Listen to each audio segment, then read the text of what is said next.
and they're basically measuring my love for my own father based off of what I post. Paris Jackson finally spoke the words. That changed everything.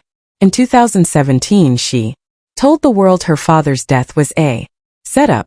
She was only 18 but spoke with shocking certainty. Michael had warned her people wanted him dead. He said they would kill him one day. He even wrote letters about fearing for his life. But Paris revealed something even darker. She said getting justice was like playing chess. She had to be careful.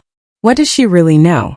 And why has the Jackson family been fighting so hard to keep certain secrets buried? Paris Jackson's name has a story unlike any other. It all began in the late 1970s, when Michael Jackson, still just a teenager, made a light-hearted promise with his sister LaToya and their close friend Kathy Hilton. They agreed that if any of them had a daughter one day, they would name her Paris. It was a simple pact made out of friendship and youth. Years later, that promise became real. On April 3, 1998, Michael kept his word and named his daughter Paris Michael Catherine Jackson. The name meant even more because she was reportedly conceived in the city of Paris itself during Michael's time there with Debbie Rowe. That old promise also lived on through Kathy Hilton, who named her own daughter Paris in 1981. The bond between these families and the meaning behind the name added a unique layer to Paris Jackson's identity from the moment she was born. But the story of her birth wasn't just about promises and names. From the start, it was tangled in controversy. Michael's marriage to Debbie Rowe in 1996 was seen by many as strange. Rumors spread that the relationship was less about love and more about an arrangement. Reports claimed that Rowe had agreed to give Michael the children he longed for and, in return, step away from their lives. After their divorce in 1999, Rowe received a settlement that was said to be around $8.5 million.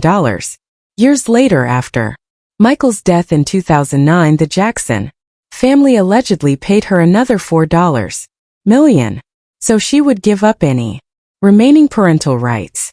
Lawyers denied that money changed hands for custody, but the public couldn't shake the feeling that Rose was more of a deal than a marriage.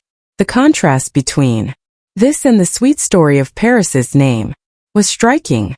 Paris's early years at Neverland Ranch were far from normal. Michael's fear for his children's safety meant that Paris, Prince, and Blanket were rarely seen without masks covering their faces. These masks became one of the most talked about and puzzling parts of their lives. Michael wanted to protect them from kidnappers, from paparazzi, and from the intense spotlight that he himself had grown up under. As a child, Paris didn't understand it, but as she got older, she realized her father was trying to give them a chance at a normal life, at least when they were out in public. After Michael died, their grandmother, Catherine, immediately stopped the mask tradition. But the image of those masked children stayed in the public's mind. A strange reminder of how hard Michael tried to shield them. Even her godparents were far from ordinary. Michael chose Elizabeth Taylor and Macaulay Culkin, both of whom knew what it meant to grow up famous. Elizabeth became a kind of grandmother figure, offering wisdom from her own life in the spotlight. Macaulay, who had been a child star himself, became a friend Paris could trust. These connections weren't just for show. They were lifelines, helping Paris deal with the pressures that came with being Michael Jackson's daughter. Paris's early childhood was marked by isolation.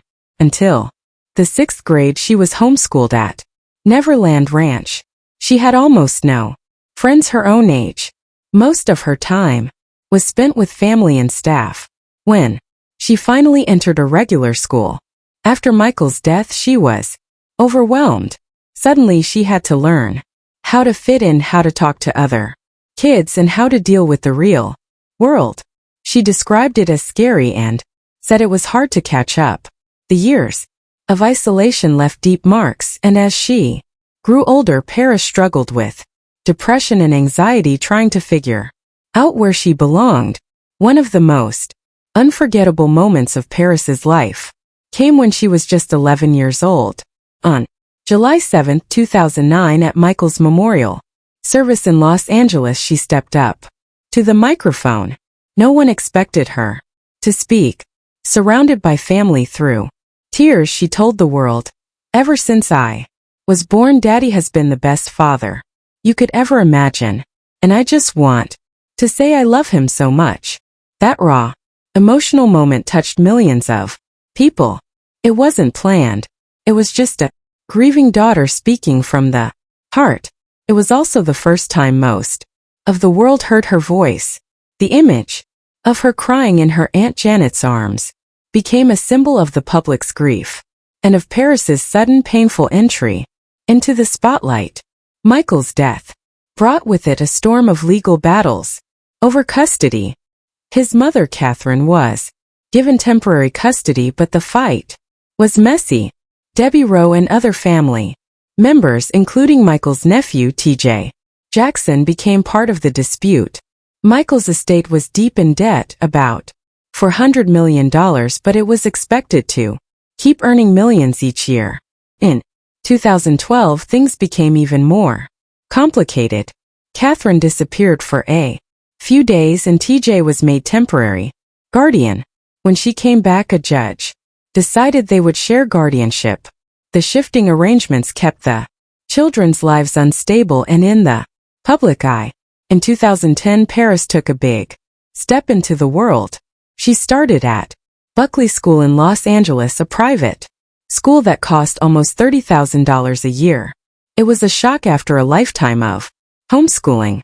For the first time, she had classmates her age, rules to follow, and a daily routine that didn't revolve around Neverland.